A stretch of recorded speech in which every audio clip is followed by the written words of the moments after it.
บายดีพี่น้องมาทุกคนมาทุกคนเอามาเอาไปสับไปเอาไป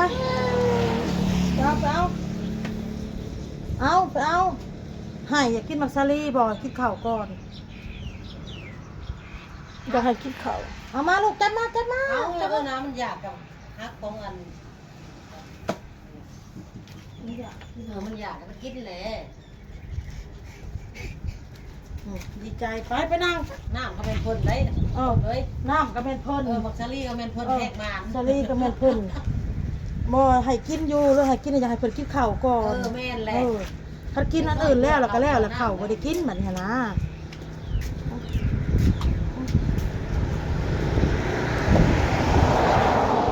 มากินข้าวสบายดีเนี่ยน้องบอลเอ้ยกินข้าวน้ำกันมาแม่น้อยมากินข้าวท้องกินข้าวมาหรอมาบ่วงน้อยเจ้ามีบ่มีอยู่ในนั้นเราอยากให้บ่วงน้อยกินข้าวอ่ะ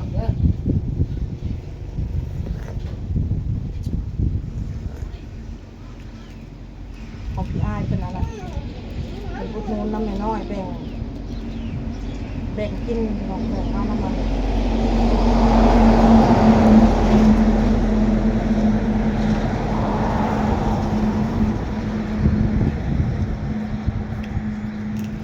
ดูเผาแล้ว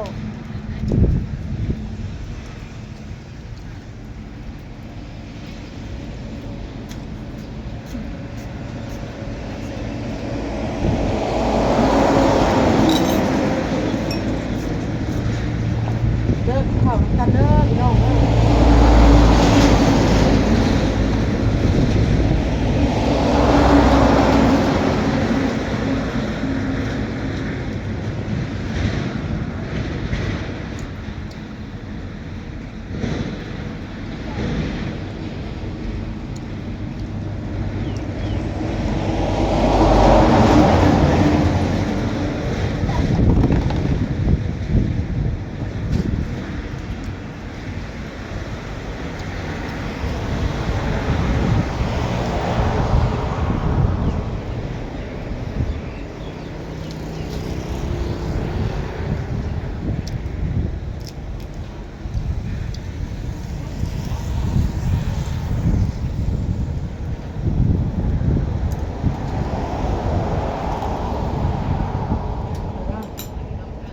ตัวกินข้าวมั้ง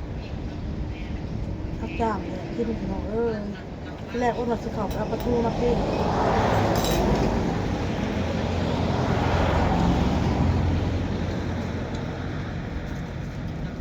กินมะขาม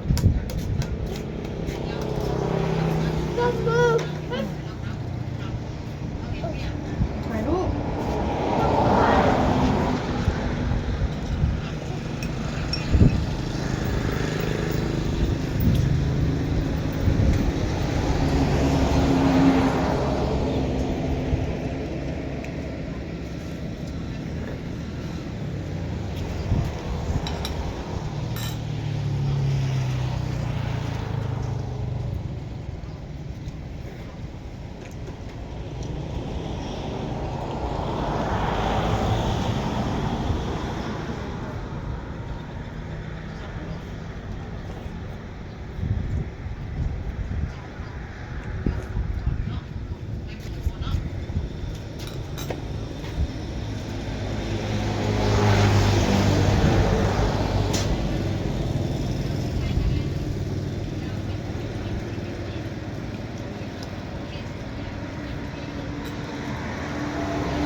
ลองเอาไข่เลยมาให้กินก่อน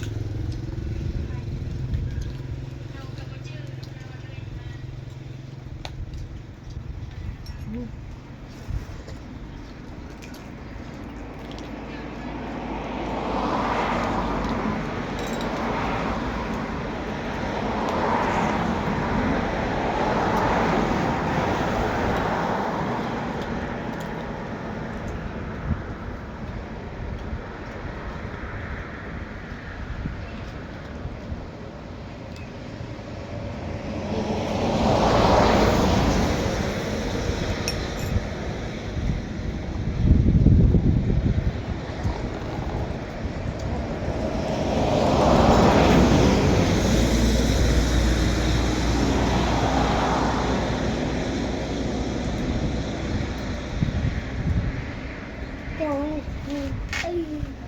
ใจเขา มาไว้ บนแสงแดดมันยอดเขาเอ้ยตลาดมันยอดมีงานเวียดทางนี้เบิ่งทางในประเทศ ขอคิดฮะ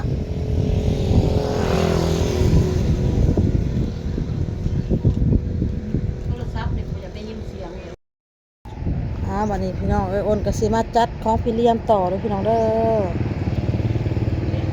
โตเข้ามาลูกโต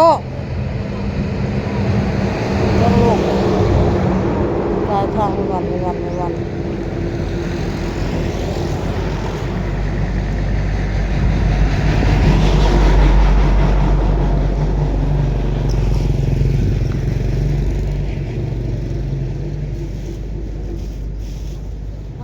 ไฟดับเมื่อไหร่นี่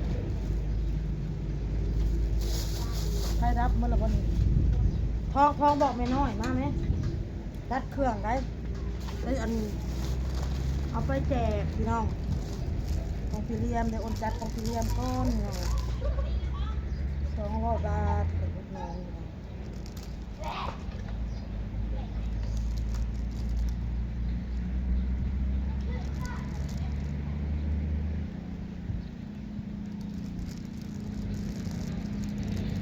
ของพี่เลี้ยม3 เซต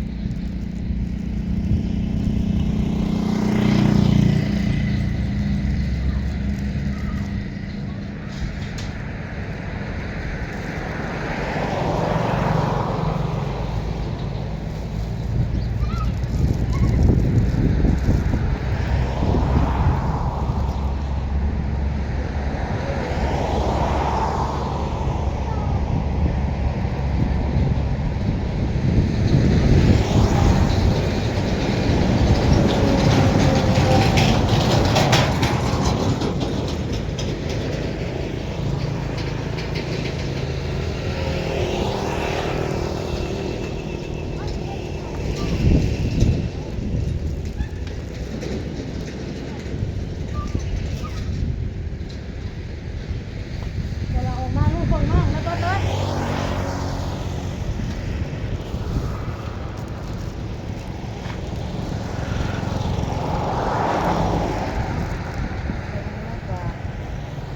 30 พี่น้อง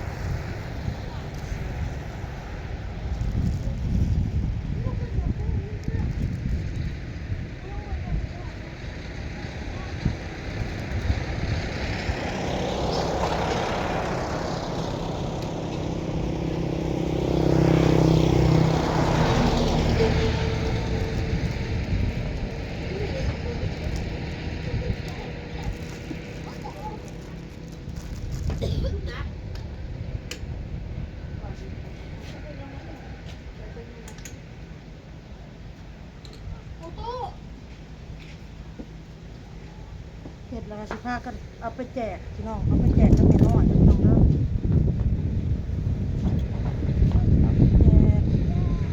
วันนี้หนาวเด้อวันนี้เด้อ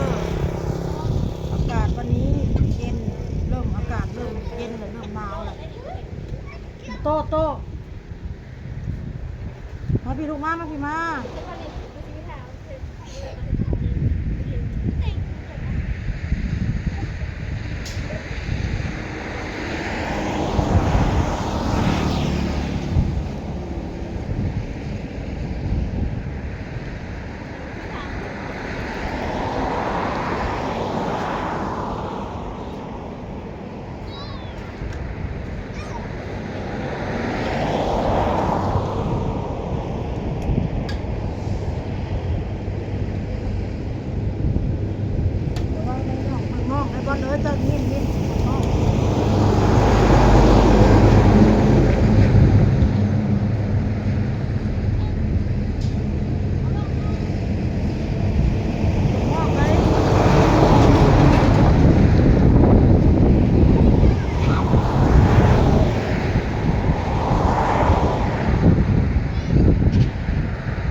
ได้สนใจใดขอยก็อยากเล่น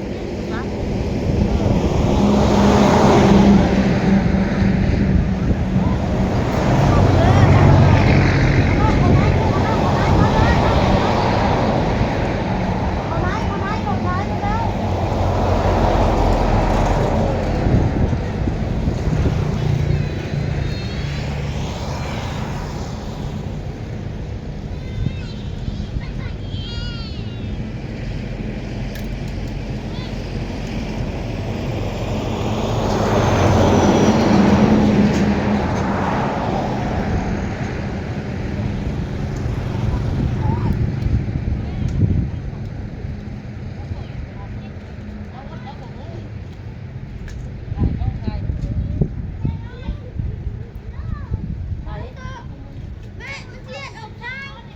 ห่านเข้ามามานะอันนี้อยู่ในกระติบอันนี้นี่เอารถ เด้อมาซื้อเครื่องเด้อเห็นเด้อ อันแต่ว่าเนี่ย ตัดแล้วเล่นค่ะตัดพักจัดแก้วกับมันตัดโลกของเจ้าเป็นไม่น้อยมาให้เจลนี่ ไม่น้อยกำลังจัดเด้อไม่น้อยก็ได้เอาไปแจกน้องซะน้อยเนาะอันนี้เป็นของพี่เลี้ยมของพี่อายเนี่ยไม่น้อยเอาไปไปแล้วแจกแล้วให้แล้วเรียบร้อย อันนี้ของยิ้มเลี้ยม200 บาทเนาะแล้วก็มีมักซาลีน้ำ20,000ไหล20,000จัดโลดจัดแน่นั่นแหละจัดแน่จำนวน200นั่นแหละโอเคเด้มักซาลีค่ะทางน่ะเอาไปกิน2ไอ้น้องให้เด็กๆได้กินน้ำขอบมุกขอบใจขอบพระคุณทั้งสองหลายๆแล้วก็ขอบมุกขอบใจ FC เมื่อสักครู่ทุกคนที่เข้ามาเบิ่งคลิปให้แต่ต้นจบๆเนาะแม่น้อยเนาะขอบใจเด้อเลี้ยมเด้อขอบคุณหลายๆที่มีแรงนำด้วยเงินทองอยู่กับพ่อทุนวันน้องพิตาเซ่อันนี้แหละห่อนๆเลยนะพี่น้องพี่น้องเอ้ยคนไก่นก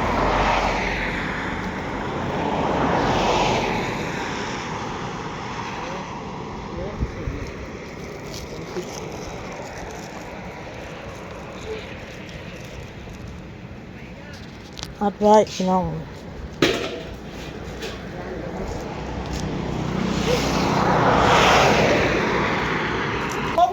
พอดีลุงพงมาพอดีเลยพี่น้องเมาหรือเปล่าสบายดีพี่น้อง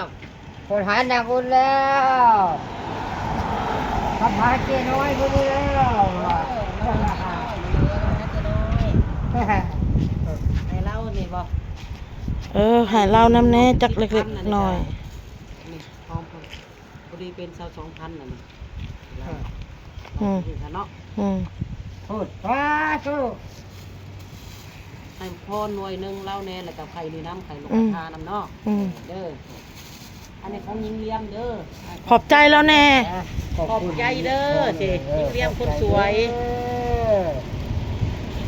ลูกเลี้ยมคนสวยเลี้ยม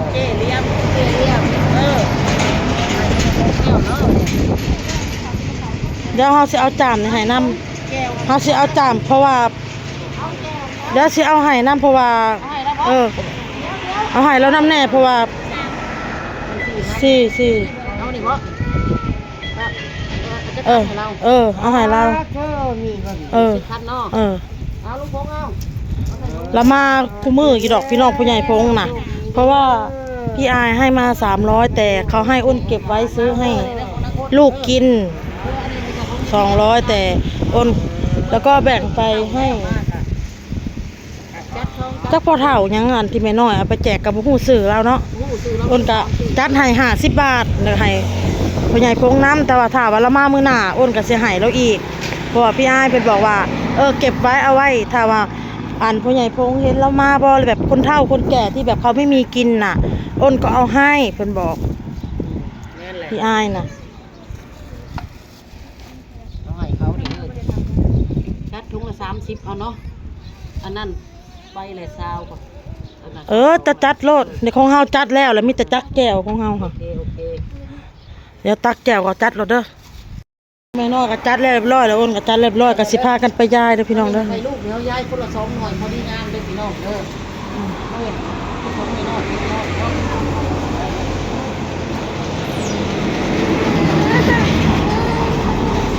ให้ลงราคาพี่น้องนี่นะพอดีครบ130,000เนาะแล้วก็ข้าวโพด4พัก อ่าโอเคโอเค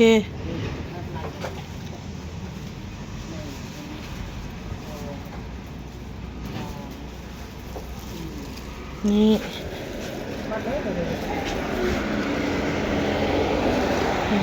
เฮาเฮ็ด3สุดบ่เฮาเฮ็ดหลายบ่จ้ะว่าซะน้อย3สุดแล้วเนาะเอาสำนี้เฮ็ด3สุดนี่แหละ นี่ห้องยางอยู่นี่ห้องอะไรนี่ยางอยู่นี่ใกล้ๆนี่ เตรียมกันไปยายเด้อบาดนี้เอ้าถ้าเบิ่งคลิปแม่น้อยต่อเด้อล่าแหละคลิปนี้ก็พอกันคลิปหน้าจ้าบ๊ายบายบ๊ายบาย